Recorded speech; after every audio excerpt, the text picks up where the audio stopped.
Ada dua good news. Satu, lo Oke. konsisten di waste industry, di lingkungan. Dua, Kapan ya Indonesia tuh sampahnya mereka bisa ngurus sendiri gitu. At least jadi sebenarnya kalau ngomongin kebijakan bagiku udah cukup obesitas gitu ya. Institusi lembaga tuh saling tunjuk gitu. saling Misalnya menyalahkan. saling perspektif orang sains, sampah dibakar itu akan jadi karsinogenik yang akan menyebabkan dampak untuk kesehatan. Sempat ke Jepang dan mereka melakukan pemilahan jenis sampai 30 jenis. 30 Ya, jenis. di Indonesia dengan 3 jenis yang berbeda masih pada bingung. Sebenarnya sampah tuh bisa dibisnisin apa enggak sih gitu. Kalau dulu tuh belum seksi ngelola sampah event gitu ya 2019. Jadi ya sekarang akhirnya kita merubah cara. Mending kita di reach out aja. Karena kalau kita udah di reach out means dia itu butuh. Dia butuh dan dia Ya, serius. ya.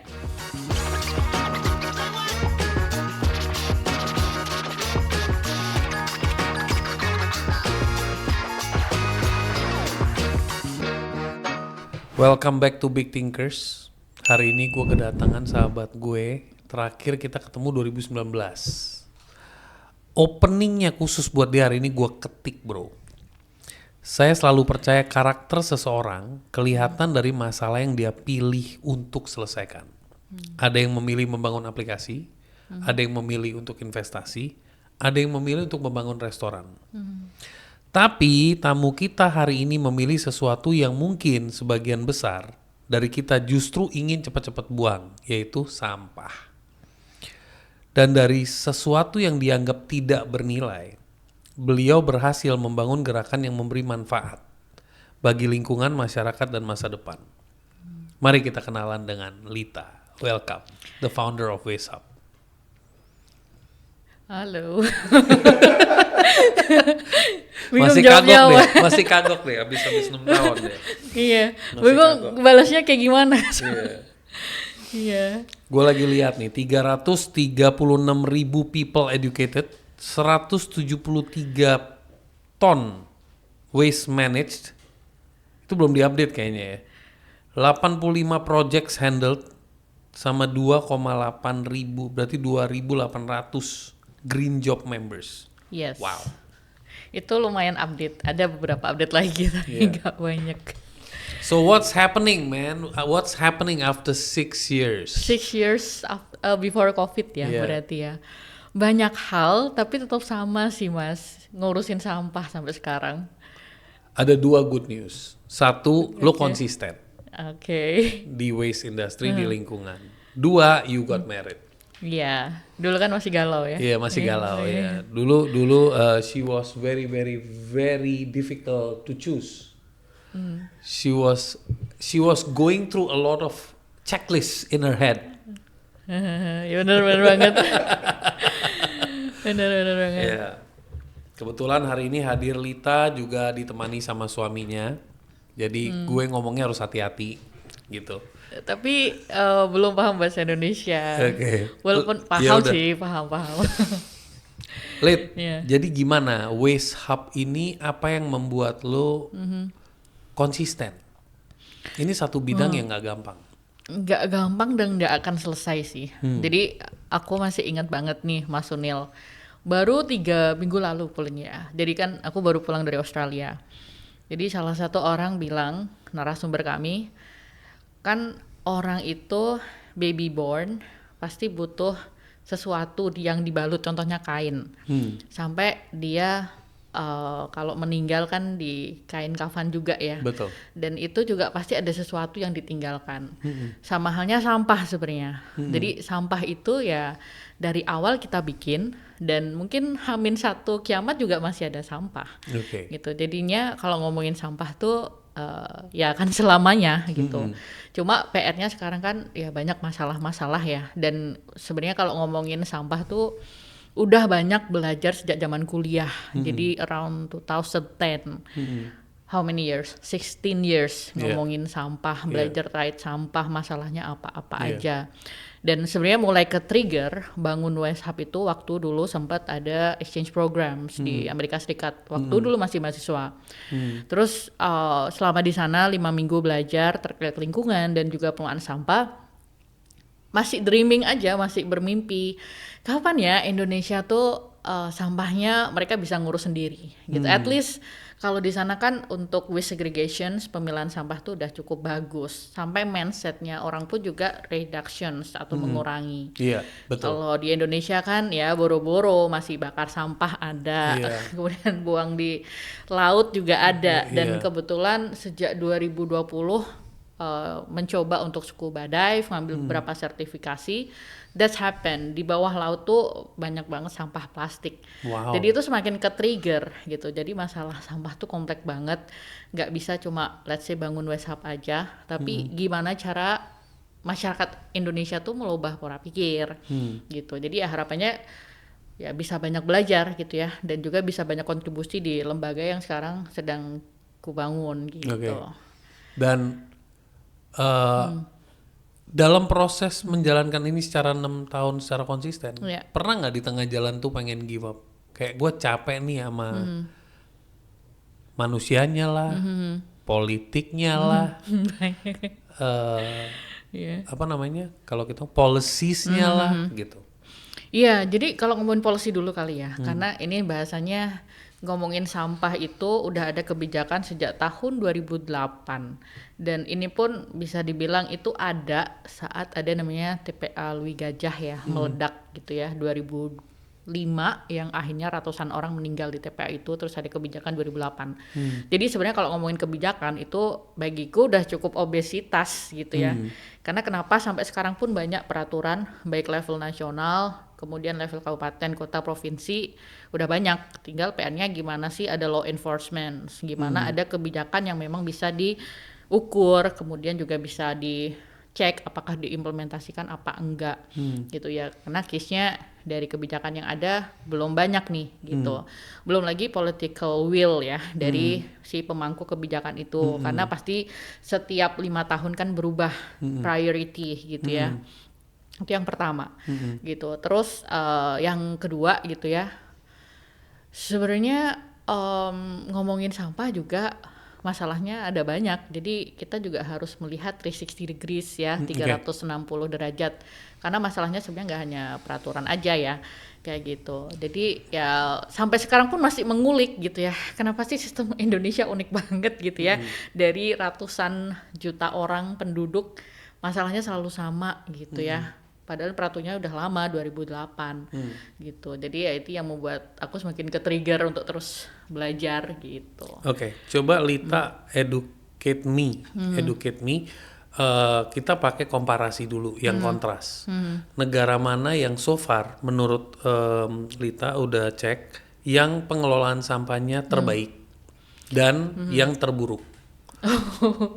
Yang terbaik, yang terburuk ya, ini unik sih. Iya. Jadi itu negara yang pernah aku kunjungi dan melihat gimana sistem pengelolaan sampah ya. Amerika udah pernah ke sana, kemudian ke Jepang juga, terus kemarin ke Australia. Jadi memang mereka punya ritme masing-masing, tapi yang bagiku sangat membanggongkan gitu ya. Jadi 2014 sempat ke Jepang dan mereka melakukan pemilahan jenis sampai 30 jenis 30 jenis. di salah satu prefektur di Jepang. Ya mikir aja, oh 30 ini aja di Indonesia dengan 3 jenis yang berbeda masih pada bingung gimana 30 itu. Dan memang pendekatannya waktu itu adalah dari pemerintahnya memang sangat getol banget kayak gitu. Terus kalau itu ngomongin foamy ya, Jepang sih agak unik gitu ya. Belum lagi sampahnya harus dicuci gitu, karena kalau nggak dicuci jatuhnya contaminations dan contamination sama ya minyak organik dan sebagainya. Terus ngomongin buruk, so far ya, aku lihat sih Middle East ya. Karena dulu alhamdulillah 2017 itu pernah haji.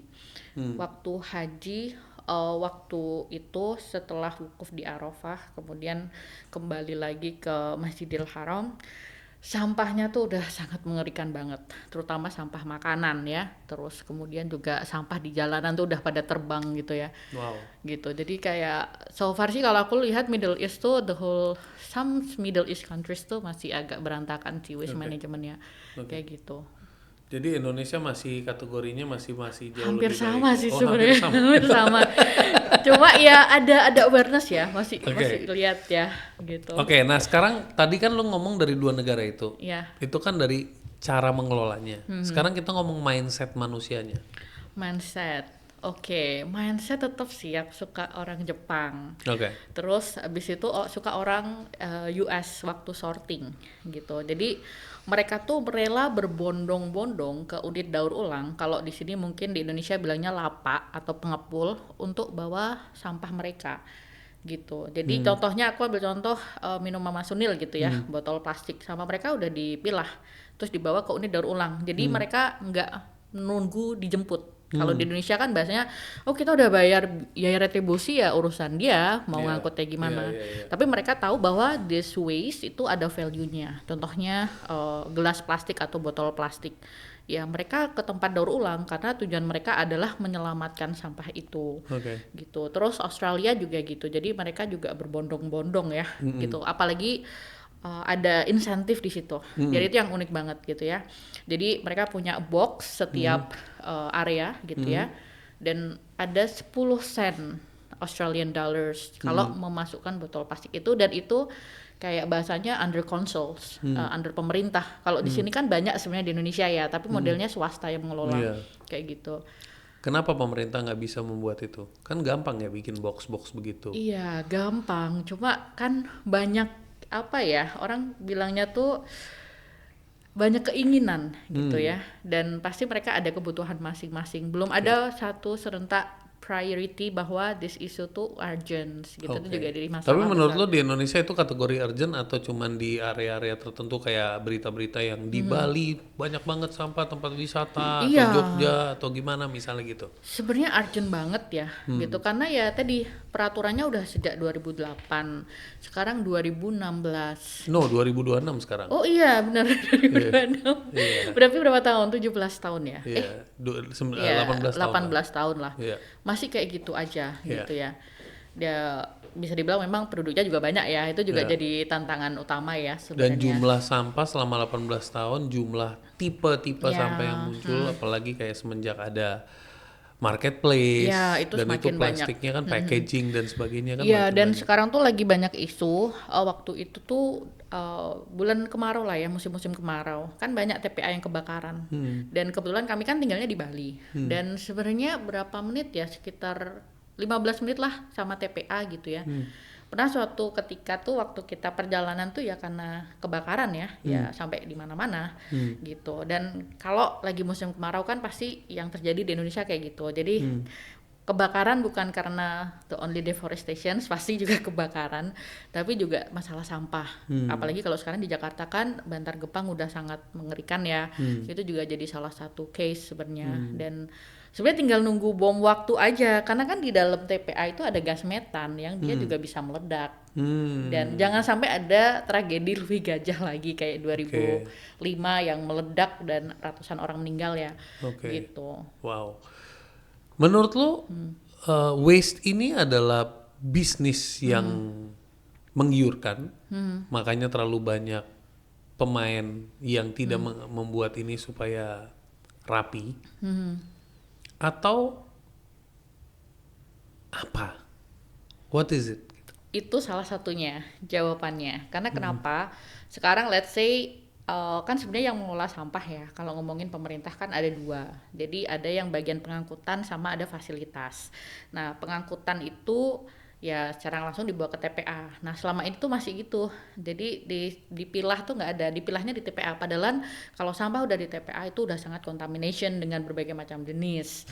Gitu. Itu salah satunya yang bisa dibilang gampang disbisnisin dan nggak diganti caranya. Walaupun sebenarnya sekarang banyak skema-skema ya, salah satunya ekonomi sirkular atau ya circular economy gitu kan.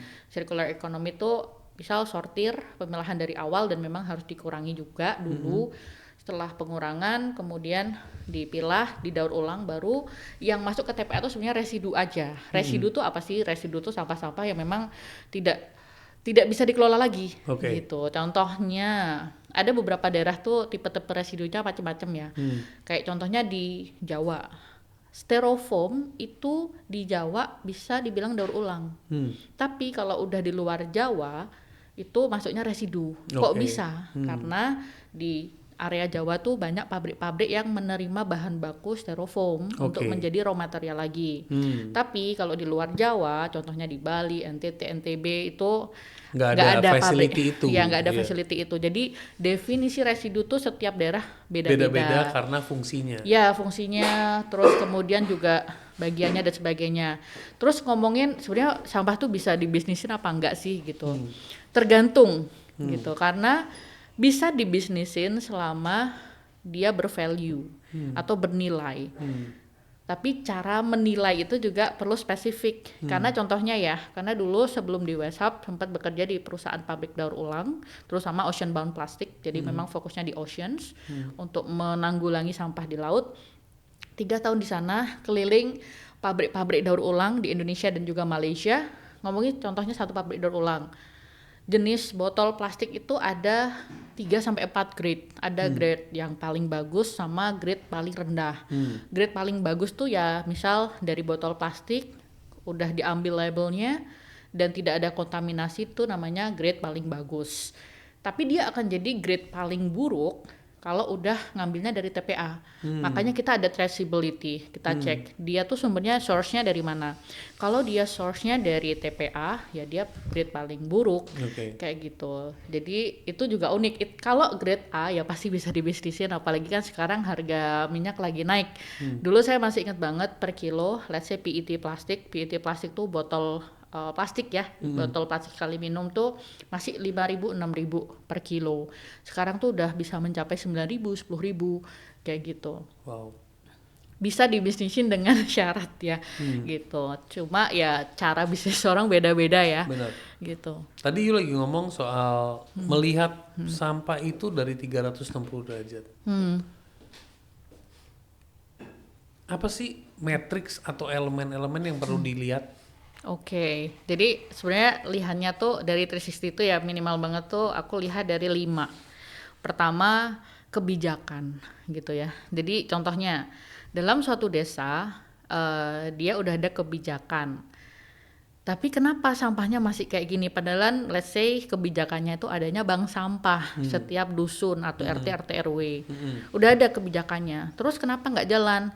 Kita cek lagi aspek sosial atau budaya. Siapa tahu ternyata yang bikin kebijakan dia belum ada sosialisasi. Makanya warganya nggak tahu. Kayak gitu. Terus waktu kita cek lagi ke warga, kenapa lu nggak tahu gitu kan? Oh, lawong nggak ada value-nya. Padahal ngomongin sampah, kalau tadi bersih, dia bervalue. Bisa jadi, let's say, minyak goreng atau mungkin mie goreng atau apapun itulah ya. Terus kemudian juga kelembagaan.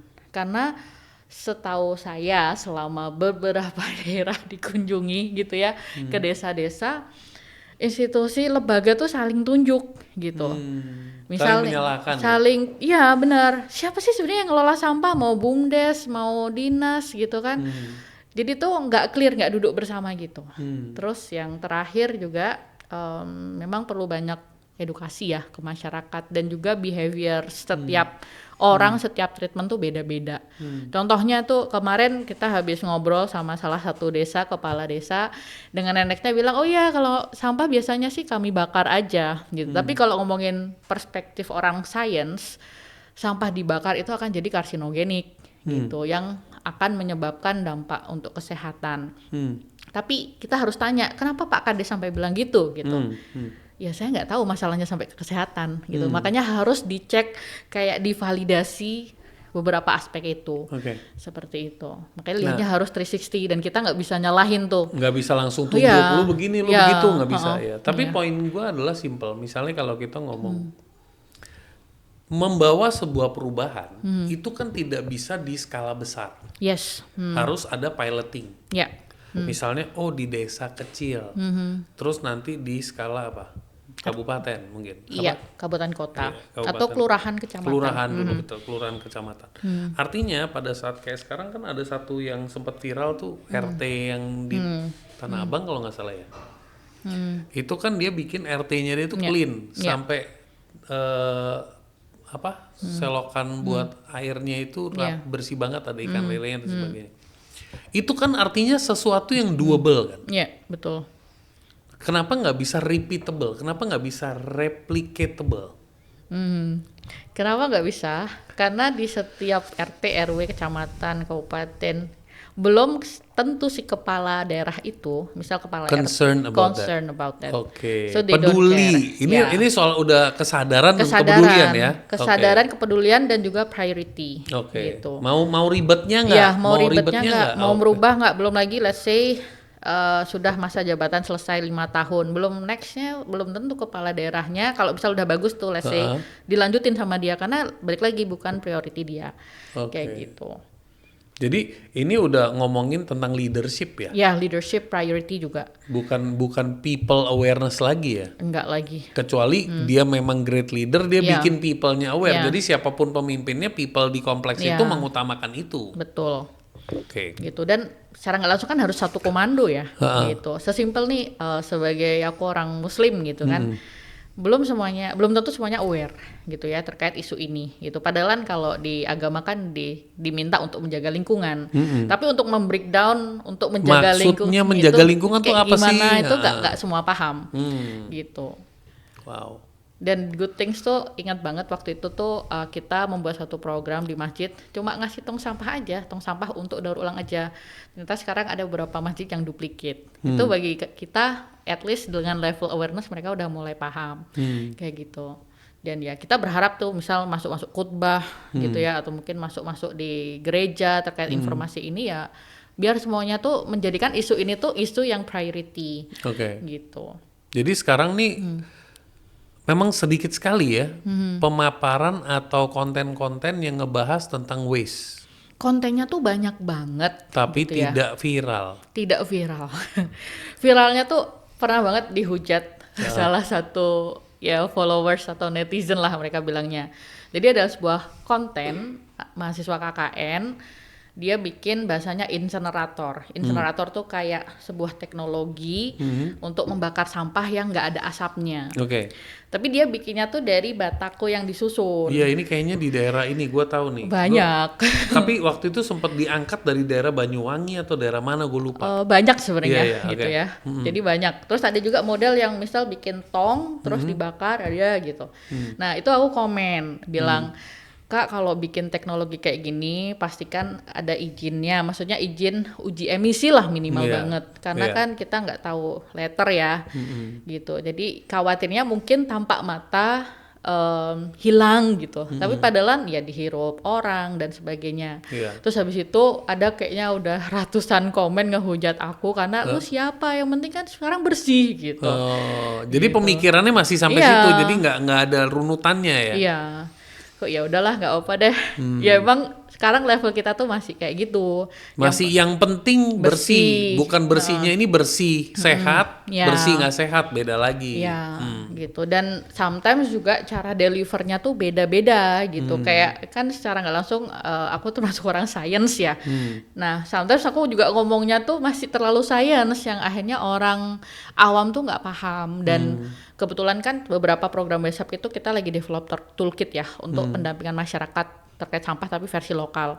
Dan kita banyak ngobrol sama expert, dia bilang memang level orang itu beda-beda dan treatmentnya juga harus beda-beda. Beda-beda, Misal oke. ada level yang hanya menerima informasi aja, treatmentnya harus beda. Ada level sampai setelah informasi mungkin dia hanya bisa complaining aja, itu treatmentnya juga harus beda. Terus level yang dia udah mulai berubah, itu treatmentnya juga harus beda gitu. Jadi sometimes dan suatu hari kalau misal toolkitnya kan kita targetnya tuh toolkitnya beres bulan Oktober ya. Itu harus ada treatment masing-masing setiap level awareness itu gitu. Wow. Jadi emang unik sih. It's a complex things ya. Kompleks. Dan uniknya kan waktu kemarin pulang dari Australia kan di sana cuma 20 juta orang ya. Di sini 280-an juta. Ya, tapi kita lihat city-nya dulu deh. Iya benar. Misalnya kalau kita ngomong Jakarta kalau nggak salah 25 million ya kalau nggak salah. 25. Iya. It's more than my husband country. Iya. Itu around 10 million kayaknya sekarang. Iya. Terus lu di bidang ini apa yang memutuskan apa yang membuat lu memutuskan menikah dan what value you saw in your husband? Ini udah masuk nih. Udah. Ya. Aduh kayak di sidang Manusia science yang suka checklist, kita cek nih hari ini. Jadi itu juga uniknya waktu kita ketemu waktu selesai audit plastik di Malaysia. Tapi bedanya aku audit plastik, dia traveling. Dan kita sama-sama orang yang suka bolang, banyak diskusi. Ya udah kita ngobrol, cocok. Dan paling unik tuh karena dia ngelihatku bukan seorang Ranitya Nurlita. Yang orang mungkin taunya di internet kayak gitu.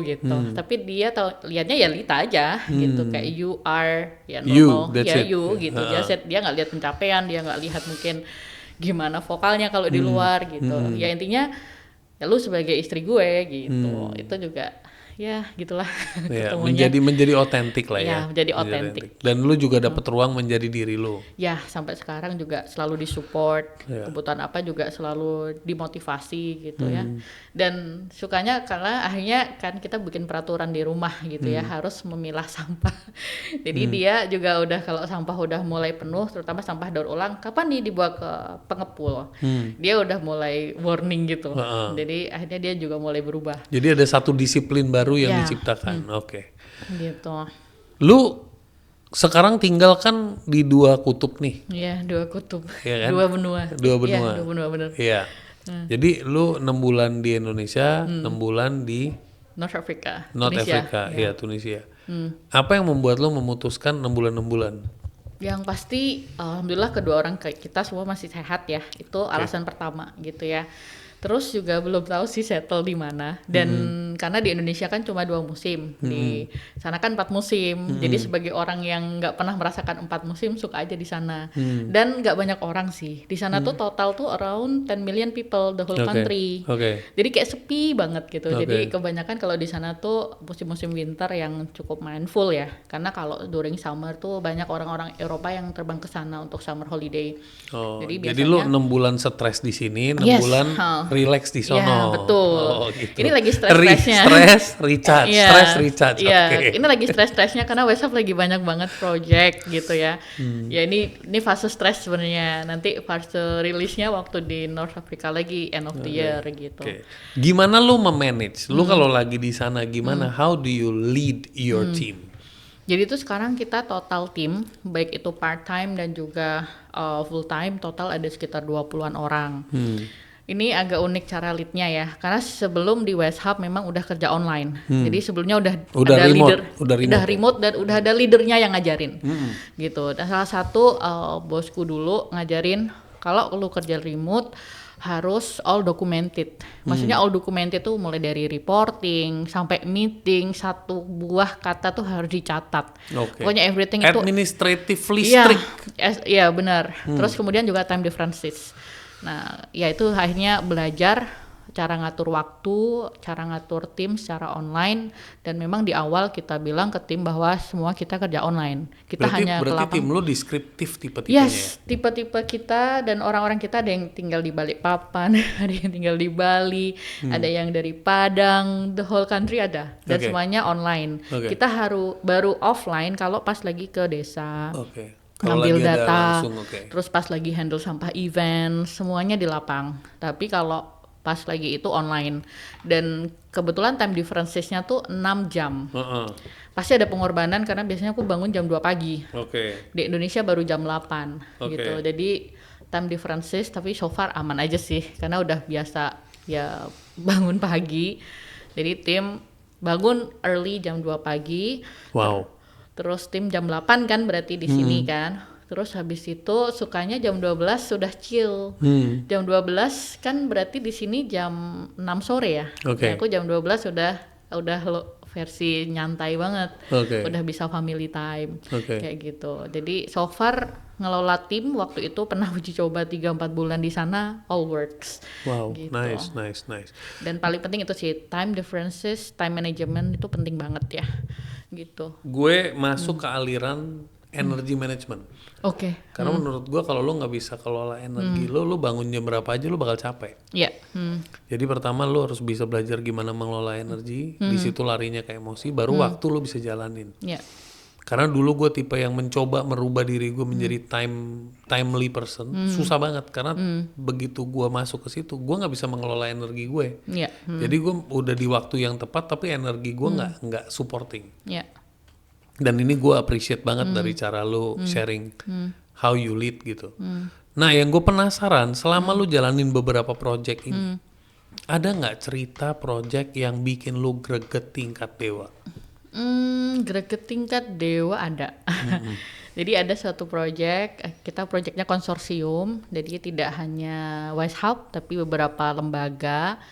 Jadi itu mungkin kalau ngomongin ideal terkait konsep waste management tuh udah sangat ideal. Yang paling greget tuh karena tidak ada political will, si implementator nggak ada, dia nggak mau effort gitu. Jadi kayak kita tuh kita effort banget ya, kayak misal gini, orang suka sama orang, dia udah ngejar-ngejar banget, tapi dia nggak ada respon yang dia, dia kayak gitulah.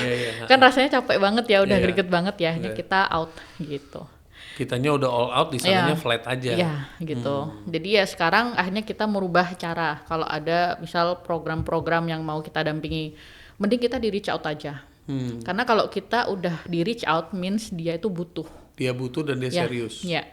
Jadi kita sekarang udah jarang banget program-program yang misal melibatkan stakeholder kayak government dan sebagainya. Sebenarnya government juga kita masih ya, apalagi kalau ngomongin government yang sangat effort. Kita lebih milih yang kayak gini, dia tuh nyari kita, dia ngejar West Hub, pokoknya kita harus ada program kayak gini-gini, pokoknya minta dampingi gitu ya, sampai beneran kelihatan hasilnya, dampaknya ke sini. Oh, itu berarti serius. Dia itu serius. Memang oknum itu fokus gitu. Fokus gitu. Karena kita udah nyoba beberapa kali yang kita ngetok pintu duluan, kayak dia siapa sih lu gitu. Nggak penting banget sih bahas beginian, gue lagi sibuk nih gitu ya. Misal ada kebutuhan lain gitu. Gitu. Dari situ akhirnya lesson learn kita sampai sekarang, kita jarang ngetok pintu. Kita selalu ya dia butuh, kita respon. Kalau nggak butuh ya udah gitu. Kita banyak kebutuhan lain gitu. Dan ada nggak pengalaman lu yang begitu lu turun tangan, impact-nya massive banget dan itu bikin lu kayak bersyukur banget sama Tuhan? Impact-nya massive dan cukup grateful tuh sebenarnya lebih ke platform West Hub ya. Jadi kan sebenarnya kita itu ada 3 flagship program dari puluhan project tadi. Jadi ada waste management event service, kita ngelola sampah-sampah event. Terus kemudian juga ada circular hub yang fokusnya pendampingan desa atau kawasan agar masyarakat juga bisa berubah gitu ya. Lebih aware ya. Lebih aware, sama satu lagi green jobs. Ini yang bagiku cukup dibilang mungkin setiap orang punya cara dan definisi sendiri untuk impactful ya. Nah, yang green job tuh unik karena dulu waktu after COVID 2021, orang-orang kan pada di layoff kan karena nggak bisa kerja, kemudian juga udah sangat susah dapat pekerjaan. Kita cuma bikin grup WhatsApp aja yang isinya tuh cuma 10 orang. Tiap hari kita share locker kayak gitu. Siapa yang mau butuh kerja gitu nih, kerjanya kayak gini gitu. Semakin kesini sekarang membernya 2.800 dan kita update daily kayak gitu. Jadi bisa dibilang mungkin kalau ngomongin nominal kita belum bisa ngasih nominal ya, tapi at least kita bisa ngasih akses pekerjaan buat orang-orang yang butuh pekerjaan kayak gitu. Dari awal kayak random bikin grup WhatsApp aja. Jadi 2.800 ini adalah applicant atau orang-orang yang ikut nimbrung? Orang yang ikut nimbrung. Gitu. Terus banyak yang nitip akhirnya. Kan biasanya kalau orang share locker kan harus bayar ya di suatu platform gitu sih. HR tuh harus bayar. Nah kalau kita ya udah share aja dan kita fokusnya di channel WhatsApp karena channel kan everyone can access dan orang remote pun kalau buka WhatsApp juga masih ada sinyal gitu ya daripada kita buka website. Makanya emang kita nggak bikin website ya karena kita ingin semua orang bisa akses itu gitu. Dan di WhatsApp-nya sendiri tadi kan lu bilang lu ada 3 flagship program. Yang kedua tadi memang itu pendampingan. Yang pertama itu lebih kemana? Ngelola sampah event gitu. Nah itu kayak seperti apa? What do you actually do? Jadi contohnya nih, kalau kita bandingin ya 2019 sama sekarang itu agak sedikit beda. Kalau dulu tuh belum seksi ngelola sampah event gitu ya 2019. Walaupun sebenarnya kalau ngomongin guideline dari Kementerian Lingkungan Hidup tuh udah ada panduan untuk less waste events. Itu udah sejak 2018-19 udah ada. Nah, cara dari kita tuh adalah jadi orang itu nggak akan berubah kalau nggak diingetin ya. Oh iya, betul. Gitu kan. Cara kita kalau lagi ngelola sampah event, yang pertama adalah kita reach out IO-nya dulu. Kita tanya kan biasanya, kalau nggak itu mereka yang tanya kita butuh sampahnya dikelola gitu. Nah, salah satu tantangan mereka adalah biaya pengangkutan yang mahal. Dan karena kami yayasan, jadi modelnya tuh donations. Kita tanya balik, biaya kebersihan Anda berapa? Kamu berapa? Oh, kita dananya sekian Mbak gitu. Bisa nggak kira-kira WhatsApp ngelola gitu. Nah, dari kami biasanya ngelolanya setelah misal udah oke nih sama IO gitu kan. Budgetnya oke, terus kemudian juga ininya oke, dan kita nggak ada rate khusus. Jadi modelnya karena donations ya.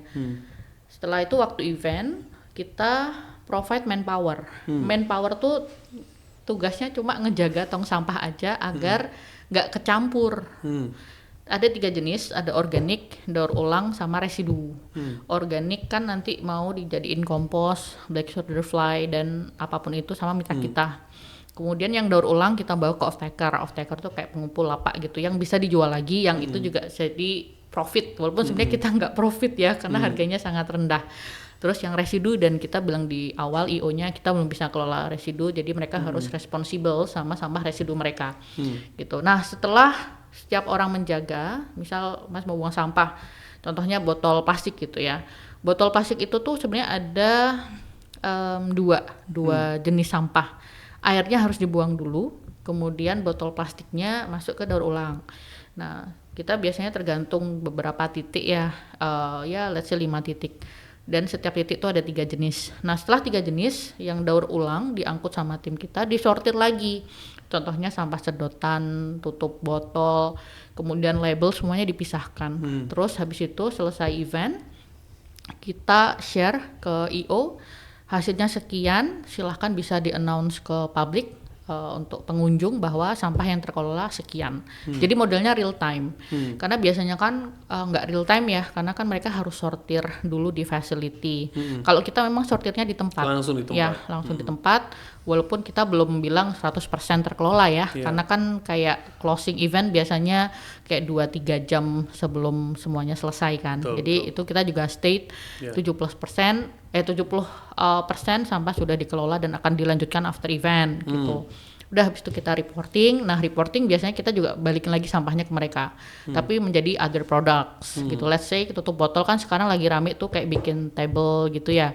Itu kita balikin lagi ke mereka. Nih, botol plastiknya sekian gram, sekian kilo, bisa convert to let's say coaster atau table.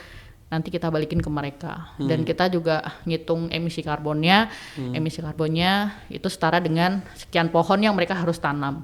Kayak gitu. Jadi kita memastikan adalah semuanya transparansi, terus semuanya sirkular dan nggak goes to landfill, walaupun residunya itu masih PR. Dan karena kita ngelola sampah event di Jakarta dan Bali ya, treatmentnya unik. Yang paling banyak tuh sebenarnya sampah residu kalau kita handle sampah di Jakarta. Kalau di Bali tuh residu biasanya 4-10% aja, gitu. Dengan menceritakan, misalnya CEO nih menceritakan nih ke audiens nih, sampai yang diinin, itu meningkatkan awareness nggak sih sebenarnya? Membuat orang itu feel proud nggak sih? Kalau sadar gitu, we are part of taking care of the lingkungan. Sebenarnya kita belum validasi ya ke para peserta gitu ya. Tapi kalau dari versi IO mereka seneng banget, karena secara nggak langsung mereka juga responsible ya sama sampah mereka kayak gitu. Tapi kalau untuk pengunjung kita belum coba validasi sebenarnya gitu. Ya mungkin dengan podcast ini teman-teman yang sering pergi ke event bisa lebih sadar bahwa nggak sembarangan buang sampah. Sebenarnya memang lingkungan memang dimulai dari diri kita sih. How we take care of ourselves ya. Our house, our lingkungan. Ya, dan treatmentnya beda-beda sih. Kayak kita tuh agak worst ngelola sampah tuh kalau lagi konser sama festival. Kita pernah ngelola sampah di konser gitu di GBK. Terus kalau event indoor tuh lebih enak gitu ya. Tapi kalau udah outdoor tuh udah agak chaos banget, kayak chaos banget gitulah pokoknya. Gitu. Jadi emang perlu orang-orang yang dedicated juga ya sebagai educator, dan mereka juga harus tegas gitu. Mereka bukan orang yang ngambil sampah, tapi mereka yang memastikan sampahnya tuh terpilah gitu. Karena banyak orang yang lihat tuh sampah tuh kayak sebelah mata, apalagi petugas kebersihan gitu. Padahal kalau kita ke negara lain, contohnya Australia, saya dapat cerita gitu dari temanku. suaminya tuh tukang sampah, ngambil sampah, dan mereka proud of that, dan bahasanya gajinya pun juga sama orang kantoran gitu. Iya. Kalau di negara-negara seperti Australia bahkan tukang batu juga income-nya Iya. malah bisa lebih besar. Iya benar. Gitu. Karena memang hard labor lebih di value. Iya, Karena betul. human yang di value kan. Betul. Iya, betul. So how is the life in Tunisia? Kalau ngomongin sampah nggak bisa dibandingin sama Indonesia. Kenapa? Masih jauh. Karena jumlah orangnya dikit. Bukan Pengaruh ya. nggak dari jumlah orangnya sedikit atau memang di sana sudah penalarannya udah bagus? Di sana masih jauh sama Indonesia. Di sana belum ada pemilahan. Sesimpel kita mau bawa ke unit daur ulangnya belum ada. Oke. Jadi masih banyak sampah-sampah berserakan dimanapun. Ya kayak Oke. dia kan part of, ya nggak Middle East Kayak ya. ibaratnya kayak kita kalau kita ngomong di daerah-daerah perkampungan yang belum Iya, betul. Apalagi kan revolusi setauku di sana tuh tahun 2011 ya baru revolusi. baru, iya. Ya, Baru Jadi, banget. Berarti sekitar 11-15 tahun. Iya. Jadi ya masih agak bahasanya orde lama lah gitu. Gitu. Luar biasa. Jadi masih buat bikin greget tapi juga bingung karena di sana aku nggak bisa ngomong. Kan di sana bahasanya Arab sama Perancis. Gak ada bahasa Inggris. Jadi di sana pun juga sama mertua ngomongnya bahasa tubuh. Gitu. Jadi kalau misal mau bikin suatu gebrakan, lembaga dan sebagainya juga akan susah di aku Susah, karena iya. nggak bisa ngomongnya, nggak bisa di-link with the people-nya. Jadi ya better di sana Pemahamannya dia. ya, mendingan lu di sana rilis aja. Iya, relax. rilis aja gitu. Oke, what is your dream 5 tahun dari sekarang? 5 tahun dari sekarang sih sebenarnya apa ya, juga bingung ya, karena sebenarnya dream yang sekarang itu sudah terjadi waktu aku planning 2014 gitu. Kayak udah dapet semua gitu loh. Jadi sekarang pengen banyak contribute to people sebenarnya. Jadi ingat banget 2014 tuh mentorku bilang, coba tulis mimpi kamu 10 tahun mendatang gitu. Tulisnya adalah pengen jadi environmentalist gitu kan. Pengen jadi environmentalist, sekarang kan secara nggak langsung sudah sebagai praktisi ya.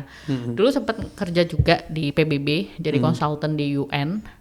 Udah ke checklist semua nih gitu. Jadi kalau sekarang ya pastinya pengen lebih banyak bermanfaat dan bangun legacy sebanyak mungkin sebenarnya. Oke. Terutama buat orang-orang yang butuh ya, Iya. terutama orang-orang yang butuh di bidang circular economy. Terus sekarang kan juga sering bantu untuk coaching orang-orang yang butuh kerjaan remote ya, gitu. Jadi juga sering bantu coaching orang untuk dapat pekerjaan yang lebih layak. Kemudian juga gimana ningkatin skill dan sebagainya sih. Luar biasa. Gitu. Apa pesan lu ke audiens kita tentang kesadaran terhadap sampah?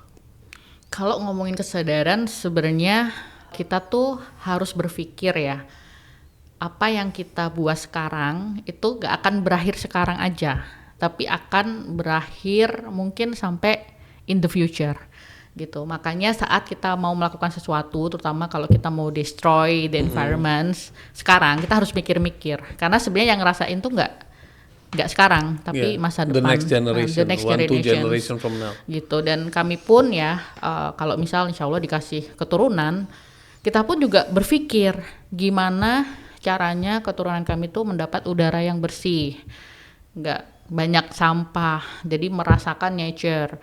Ditambah lagi kan kebetulan scuba dive ya, nyelam, gimana anak cucunya nggak ngelihat karang cuma di TV aja gitu, tapi beneran real life ngelihatnya, masih ngelihat binatang-binatang yang nggak ada di layar tapi bisa ngelihat real life-nya gitu.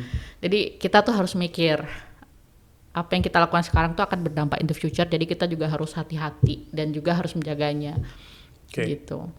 Dan kalau buat audiens yang pengen reach out to you, bisa follow your Instagram di wastehub.id ya? Ya, bisa di Instagram wastehub.id atau @ranityanurlita. Kebetulan aku juga aktif di Instagram, terus kemudian di LinkedIn juga aktif gitu. Oke, nanti link-linknya ada di deskripsi di bawah ini ya, jadi teman-teman bisa check out. And thank you Lita for your sharing. Semoga dari sharingan ini gue juga pulang membawa kesadaran baru bahwa let's not create more waste. Ya betul. Gitu. Ditambah lagi Jakarta kan sebenarnya udah sejak bulan Mei kemarin ya, udah disuruh memilah sesuai jenisnya organik, daur ulang dan residu, ditambah lagi B3. Terus tanggal 1 Agustus ini katanya TPA mau stop kecuali sampah residu aja gitu. Jadi ya ini sebagai awal yang baik untuk next couple months, couple years. Yes, let's start with reducing waste. Ya, betul. Thank you so much. Thank you Mas Sunil.